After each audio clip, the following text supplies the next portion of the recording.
నేను రంగారెడ్డి జిల్లా transport workers union జిల్లా కార్యదర్శి మీ జాజాల రుద్రకుమారు. దేశవ్యాప్త సారథిక సమ్మె ఫిబ్రవరి 12, 2026న జరగబోయే సమ్మెలో ట్రాన్స్పోర్ట్ కార్మికులందరూ పాల్గొనాలి.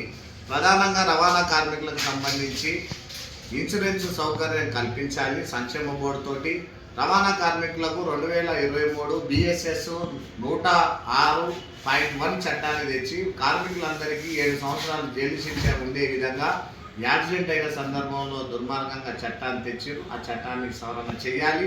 ఆ యాక్సిడెంట్ అయిన సందర్భం ఇరుపక్షాలలో జరిగిన తప్పిదం కాకుండా డ్రైవర్నే దానిలో ప్రధానంగా దోషిగా ప్రకటన చేస్తూ ఈ జైలుకు పంపించే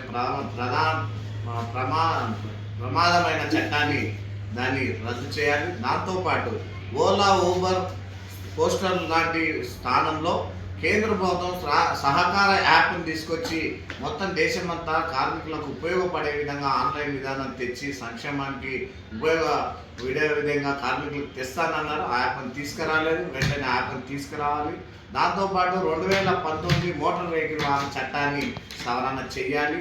పెట్రోల్, డీజిల్ ధరలను అరికట్టాలి. రవాణా కార్మికుల సమస్యల మీద ఈ దేశంలో ఉన్నటువంటి దారి పొడవునా రోడ్లు విస్తీరణ, వెహికల్ ఆధారంగా విస్తీరణ జరగాలి.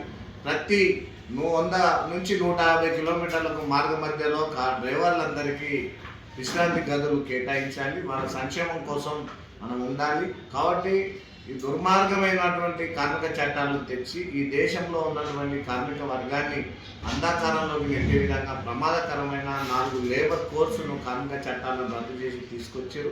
కాబట్టి మనందరం పోరాడి కేంద్ర ప్రభుత్వం మెడలు వంచే విధంగా ఈ సమ్మెలో మీరందరూ పాల్గొనాలని చెప్పి విజ్ఞప్తి చేస్తూ